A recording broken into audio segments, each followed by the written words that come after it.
एका कंपनीने तब्बल 6,081 कोटीचा नफा कमावला आहे. तर एका कंपनीचा नफा तब्बल 3 पट वाढला असून ₹8 प्रति शेअर डिव्हिडंड जाहीर केला आहे. तर एका ऑटो कंपनीने पुन्हा दमदार ग्रोथ दाखवली आहे. तर दुसरीकडे फूड डिलिव्हरी क्षेत्रातील दिग्गज कंपनीचा तोटा कमी झाला आहे. पण अजूनही कंपनी तोट्यातच आहे.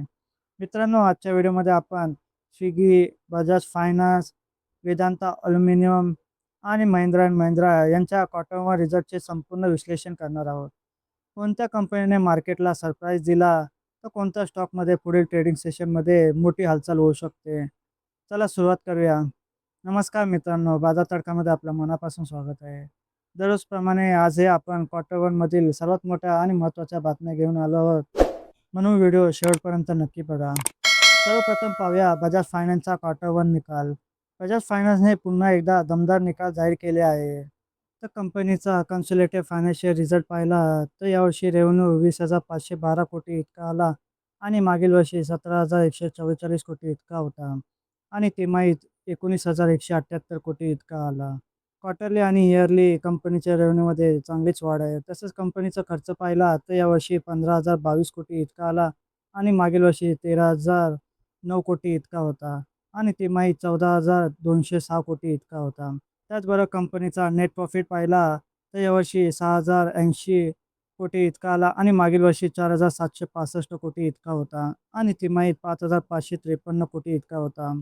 इयरली आणि क्वार्टरली कंपनीच्या नेट प्रॉफिटमध्ये चांगलीच वाढ आहे आणि इयरली कंपनीचा नेट प्रॉफिट 28% वाढला आहे. तर बजाज फायनान्स सातत्याने नवीन ग्राहक जोडत आहे.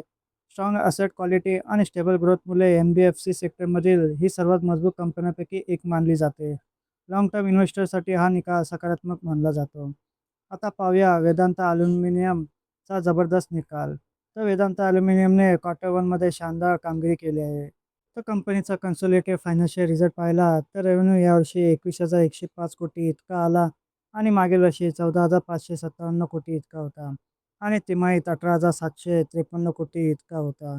इयरली आणि क्वार्टरली कंपनीच्या रेव्हेन्यूमध्ये चांगलीच वाढ आहे. त्याचबरोबर कंपनीचा खर्च पाहिला तर यावर्षी 12,870 कोटी इतका आला आणि मागील वर्षी 11,996 कोटी इतका होता आणि तिमाहीत 12,445 कोटी इतका होता. त्याचबरोबर कंपनीचा नेट प्रॉफिट पाहिला तर यावर्षी 5,729 कोटी इतका आला आणि मागील वर्षी 1,781 कोटी इतका होता. तर इयरली कंपनीचा नेट प्रॉफिट तब्बल 3 पट वाढून 5,729 कोटी झाला आहे. तसंच तिमाहीत 4,468 कोटी इतका होता. तर इयरली आणि क्वार्टरली कंपनीने चांगलीच ग्रोथ केली आहे. यासोबतच कंपनीने ₹8 प्रति शेअर डिव्हिडंड देखील जाहीर केला आहे. डिव्हिडंड इन्व्हेस्टरसाठी ही मोठी सकारात्मक बातमी आहे. मेटल सेक्टरमध्ये मागील काही महिन्यात सुधारणा दिसत असून वेदांता ॲल्युमिनियमचा त्याचा मोठा फायदा घेत आहे.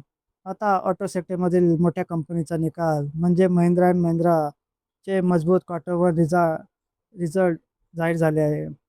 तर कंपनीचा स्टँडअलोन फायनान्शियल रिझल्ट पाहिला तर रेव्हेन्यू यावर्षी 41,919 कोटी इतका आला आणि मागील वर्षी 34,083 कोटी इतका होता आणि तिमाहीत 39,554 कोटी इतका होता.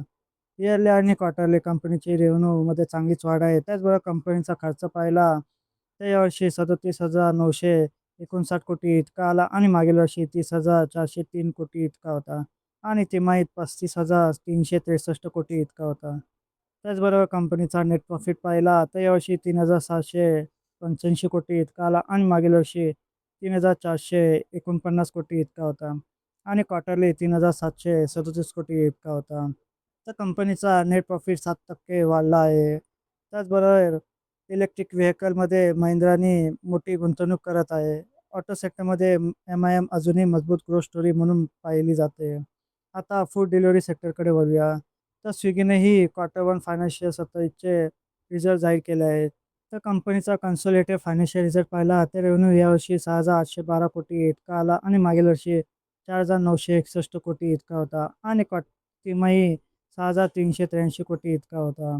इयरली रेव्हेन्यूमध्ये 37% ची दमदार वाढ आहे. त्याचबरोबर कंपनीचा खर्च पाहिला तर यावर्षी 7,813 कोटी इतका आला आणि मागील वर्षी 6,244 कोटी इतका होता आणि तिमाही 7,448 कोटी इतका होता. त्याचबरोबर कंपनीचा नेट प्रॉफिट पाहिला तर यावर्षी 791 कोटी इतका आला आणि मागील वर्षी 1197 कोटी इतका होता.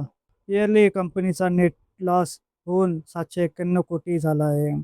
तसंच तिमाहीत 800 कोटी इतका होता. इयरली आणि क्वार्टरली कंपनीचा नेट लॉस वाढत आहे. ते रेव्हेन्यू वाढत असला तरी प्रॉफिटेबिलिटी अजूनही मोठे आव्हान आहे. इन्व्हेस्टरसाठी आता कंपनी ब्रेकअप इव्हन कधी गाठेल याकडे बारकाईने लक्ष आहे. तर मित्रांनो, आज आपण Bajaj finance, Vedanta aluminium, Mahindra and Mahindra आणि स्विगी याचे क्वार्टर रिझल्ट सविस्तर पाहिले. आता कमेंटमध्ये नक्की सांगा, यापैकी लाँग टर्मसाठी तुम्हाला सर्वात मजबूत स्टॉक कोणता वाटला? व्हिडिओ आवडला असेल तर लाईक करा, तुमच्या मित्रांसोबत शेअर करा आणि बाजार तडका चॅनलला सबस्क्राईब करून बेल आयकॉन नक्की दाबा. धन्यवाद.